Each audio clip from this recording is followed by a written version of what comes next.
Hey, what's up, Tour 904? Welcome back to the Big Red Van Build. I know it's been a few days since I put a video out, but I've been busy in the van, doing a lot of stuff that's really not that, sexy to look at, but stuff that's got to be done. I've got all the wiring done. All of our puck lights, LED lights will be going in all these little spots. I've got the insulation into the roof. I've got some furring strips for the ceiling panel that's going to be going up, and of course, if you watched the last video, you know I've got our fan in. So we're going to have a control panel over here with some switches and some different knobs for the lights, for the inverter, for a few other things. So that's going to go over here. We've got the refrigerator in. I've got it wired up with DC and AC, so it'll switch back and forth depending on if you have if you're hooked up to an outlet outside of the van. Otherwise, it'll run on DC. There's no reason to run it off of AC off the inverter because it runs too much energy. So the only time we'll run it off AC is plugged up.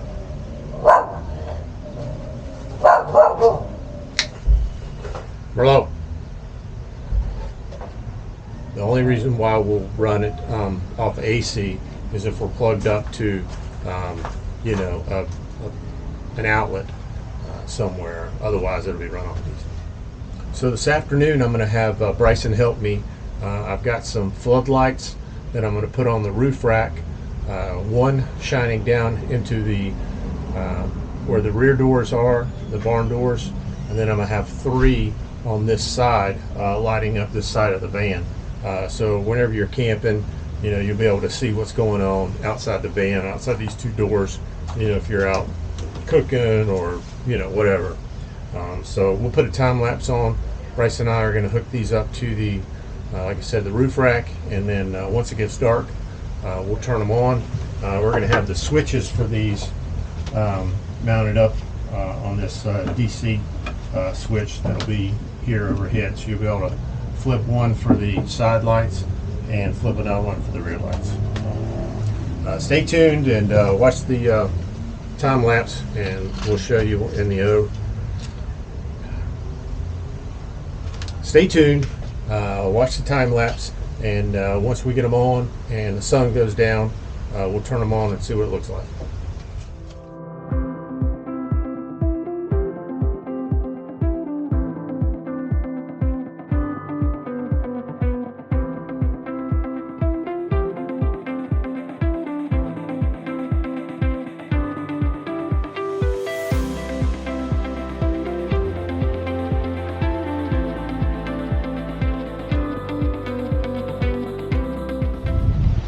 Okay guys, so this is the conclusion to our floodlights that we put on the roof rack.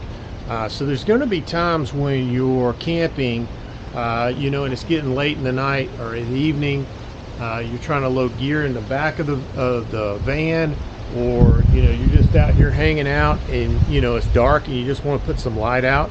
Maybe you're inside the van and there's people outside that maybe you want to scare off. There's all kinds of reasons for it. I just felt like being able to light up this side of the van and the back side of the van made a lot of sense, because now it's like daylight out here now. I mean, it's not dark yet, but these things are pretty powerful, and they're not that expensive either. I'll put a link to them in the description. I got them on Amazon. They're made by Nightlight. I think all four of them were like $30–40, and then of course I had to rig it up, so I had a little bit in connectors and wire and stuff, but I'm real happy the way it turned out. We've got these three on the side. I put the third one back here kind of in the back corner, so it is able to wrap around the side of the van.